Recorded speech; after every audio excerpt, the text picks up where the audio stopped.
In this video, I'm going to tell you about 3 misconceptions about tabletop miniature wargaming.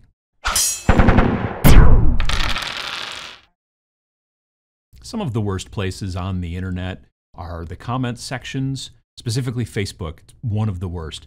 Twitter can be real problematic sometimes. Sometimes, depending on the genre or the idea or whatever the video is about, YouTube comments can be real toxic and nasty. Generally not so much here because you folks are awesome. That's not pandering, not at all. But there are misconceptions that get thrown around a lot of times in comments and things like that that I have seen repeatedly, which is to say over and over again. And so I kind of wanted to talk about like 3 of them because it's a nice odd number.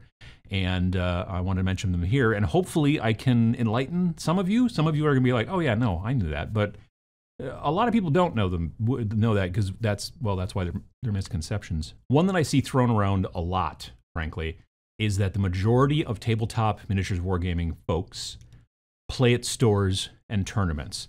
The competitive scene is the majority of all the games played, which seems to basically not be true, and I'll get to that in a sec.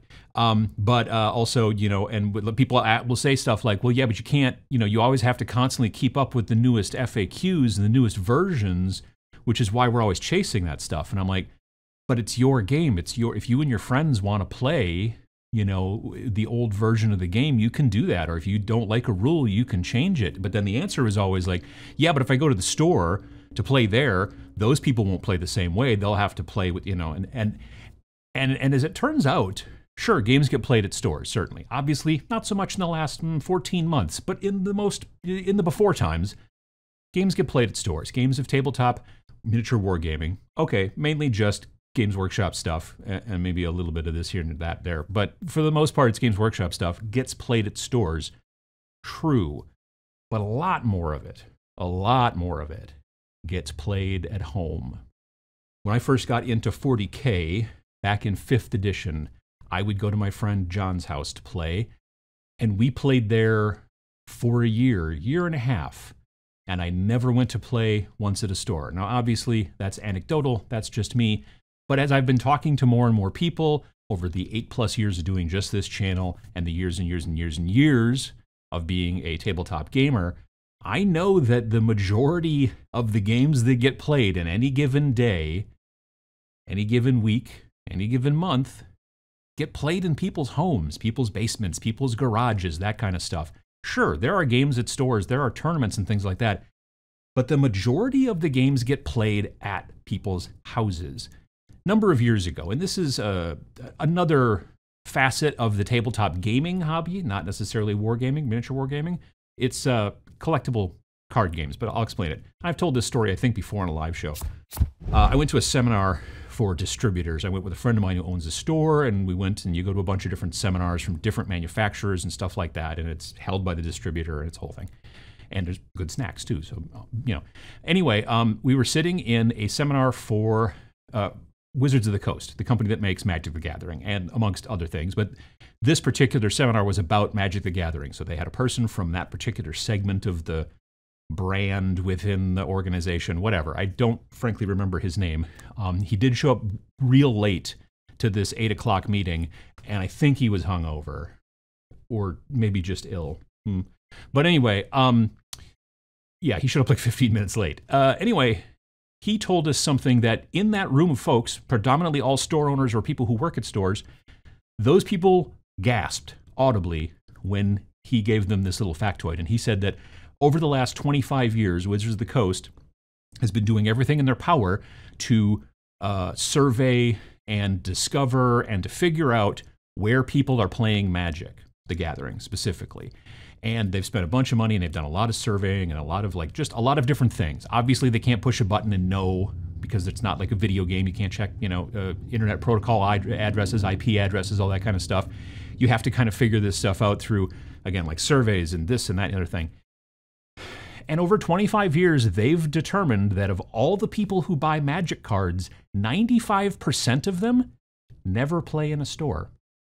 And like I said, people, store owners in this thing, audibly gasped. Because if you think about that number, when you go into your local store on a Friday night, again, in the before times, Friday Night Magic evidently will be starting up again next week, but when you go into your local store on a Friday night and the place has got 30, 40, 50, 60 different people sitting there playing Magic because it's Friday Night Magic and that's what you do, that's only 5% of the people who buy the cards.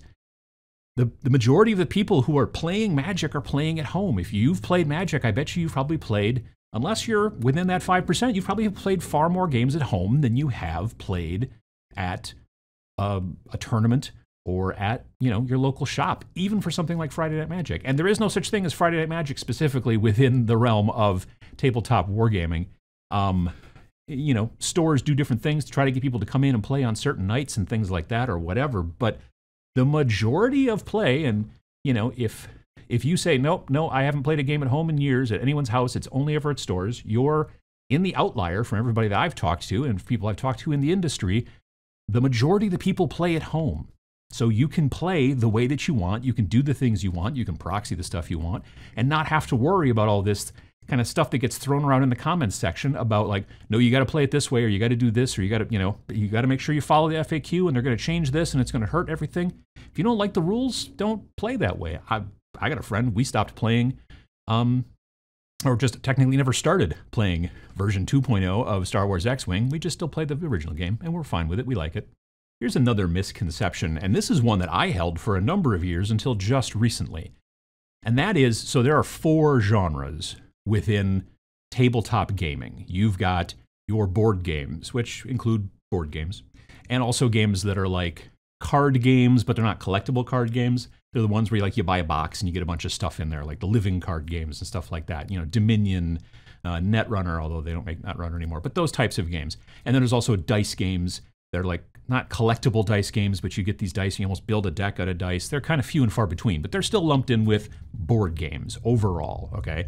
So you've got those types of games, and then you've got role-playing games, obviously, like that's a huge thing. And then you've also got collectible card games, also, like I was mentioning a little bit earlier, humongous and massive. And then you've got us over here with the miniatures games, the miniatures wargaming kind of stuff. And those are your 4 genres. And when you go to places like Gen Con and you see, the little relatively small, Warhammer booth, and you see the relatively small Warlord booth, and you see amongst all these other huge, massive corporations who are cranking stuff out, Hasbro and this and that, and all these giant booths from all these different board game companies and RPGs, and you see stuff on Twitch, Critical Role, just killing it, huge Kickstarters and all that kind of stuff. Like I said, we're the smallest, except we're not. It hasn't been released yet this year for 2020, but there's a website called ICV2, and they talk about the games industry and the comics industry and all kinds of nerd stuff industry. It's a great website. You should definitely check it out, icv2.com. Anyway, every year they put out these sales reports. I have the 2019 sales report because the 2020 hasn't come out yet. I think they generally come out in the middle of the next year. So we'll hear about this probably in June or July. But for 2019, before the pandemic, this is the way it broke out in North America, okay? If you're talking about the collectible card games, they're number 1 in sales. $745 million in 2019 sales of Magic the Gathering, Pokemon, all that kind of stuff. We expected that, absolutely, sure. Then you've got hobby board games, which, like I said, included also the dice games and the card games where it's not collectible card. And you're looking at $495 million. Obviously, board games are massive. You look at websites like Board Game Geek, and you look at all the different podcasts out there and all that kind of stuff, and you go to the huge conventions, and Dice Tower, this convention, and Gen Con, and all that kind of stuff. There's a lot of stuff out there. And, and then there's, it's interesting. Then there's non-collectible miniature games. That's us. That's us, and that's $355 million in sales in 2019. I kind of expected RPGs to be in there somewhere since they're so popular, and I'm not putting down RPGs, but this is the interesting misconception. RPGs in 2019 made $80 million. So you've got 745, you've got 495, you've got us with 355, and way down here you got 80 million from RPGs. Now, why is that? Are RPGs not actually as popular as one thinks. No, they're actually wildly popular. It turns out you don't need to buy as much stuff to get into role-playing games. You need some sort of handbook for players, generally. And if you're maybe, say, mastering the dungeon, then you might need some sort of book about that, or you might need some sort of manual of monsters at most. And then you're going to need some dice and some pencils and paper. Maybe you go crazy and build yourself some dungeon tiles, 3D print.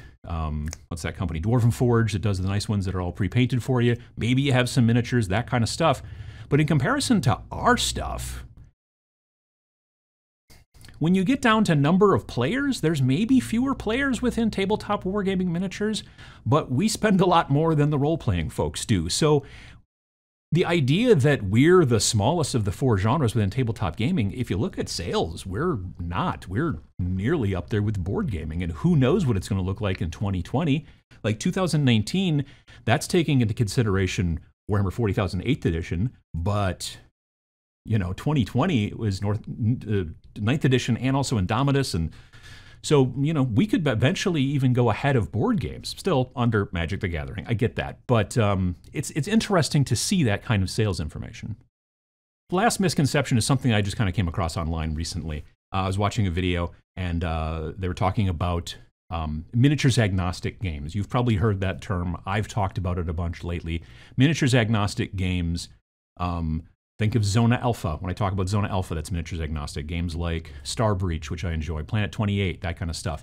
Frostgrave is kind of miniatures agnostic. There are miniatures you can buy for it, but it's, you know, but there's also, you could use whatever you want. Now, the misconception, I think, and this is where some people think that when you are talking about a miniatures agnostic game, what you're saying is, oh, well, with this game, you can use whatever miniatures you want. So you don't have to use the stuff made by the big guys. You can go and get whatever you want. And the person in the video was like, well, technically you can do that with any game. You can play 40K with, you know, whatever miniatures you want. You can push around pennies and say, nope, that's a whatever, that's a Necron and this is a Guardsman or whatever. You could do that, certainly. You can do that with any tabletop miniature wargaming. That's kind of one of the reasons, especially when you're playing at home, like I mentioned in the other one, you can do whatever you want. You can follow the rules any way you want. You can not follow the rules any way you want. As long as you and your opponent are on the same team, great. Miniatures agnostic really doesn't have anything to do with the miniatures. That's the trick. It's a little bit of a misnomer, but it's what we as a group seem to have settled upon. Miniatures agnostic, if anything, is almost kind of like a warning, which is not necessarily the greatest of all possible marketing ploys when you're trying to, you know, make a genre and categorize a particular type of tabletop wargame. But, you know, here we are. What miniatures agnostic means is this rule set doesn't have any attached miniatures. So you're going to have to come up with your own miniatures, whether they are miniatures you own, whether they're miniatures that you've always wanted to buy, but you never had a game to play with them. Now you can. Stuff you're going to 3D print, stuff you're going to kit bash. Miniatures agnostic is not the point of this game is that there's no miniatures for it. It's, again, instead just an indicator to say, if you want to play this game, you'll have to come up with your own miniatures because there's not just a line that you can buy, you know, next to the rule book on the shelf at the store. When you play 40K or Age of Sigmar or lots and lots of other games, they're like, cool, here's the book, here's the miniatures. Knock yourself out. But smaller companies are generally like, there's lots of miniatures out there. We don't need to make miniatures, or it's very expensive to make miniatures, or whatever the deal is. They just want to make a fun rule set. Miniatures agnostic games are about the rules. They're not about the story, and they're not about the miniatures. They're more about the rules. The reason that I like to play the miniatures agnostic games that I like to play is because I like those rule sets better than I like 40K, better than I like a lot of other games, honestly. I'm not a big fan of 40K these days because even though, you know, I'm sure the rule set's getting better and better, 8th was better than 7th, and some people think that 9th is better than 8th or whatever, and there's all kinds of opinions. My opinion is, I still kind of hate the activation scheme, where basically we decide at the beginning of the game, you roll off to see who wins, and then you kind of go from there. I just don't dig that. I like things to be a little bit more back and forth, which is why I like Age of Sigmar better. But if I'm really interested in something, it's going to be probably Warcry or it's going to be Kill Team within Games Workshop because they're not giant army games and they're also more interesting, at least as far as the actual activation scheme is concerned, and other parts of the rules as well that I dig. But there's a lot of other games out there that have really interesting activation systems and an interesting campaign system and all that kind of stuff. There may not be hundreds of books, published about them, novels and things like that. There's not 50 years of story or whatever, all that kind of stuff. There's not, hundreds and hundreds of pieces of artwork, but I can kind of come up with that in my head, There's different people who are like, the story and the miniatures are the most important, the whatever, the mechanics, it's fine. I got to have good mechanics and I'll make up the rest. So that's really what miniatures agnostic means. It doesn't mean, haha, you can put one over on the man and play with whatever miniatures you want, because you can do that with any game, frankly, if you want to. There's nothing stopping you. The police aren't going to come. But what it's telling you when you hear that a game is miniatures agnostic is it's just a book, probably, or a PDF or something like that. And you're just going to get what you get. And then you get to, or have to, depending on how you look at it, come up with the miniatures. So I hope this helped to answer a couple of questions for you, if these things were questions that you had, or maybe you didn't even know that you didn't know, and now you know. If you've got any other questions about tabletop wargaming, whether it's the hobby portion, the painting of the building, or the more gaming stuff, drop them below, and if I can't answer, maybe somebody else in the comments can.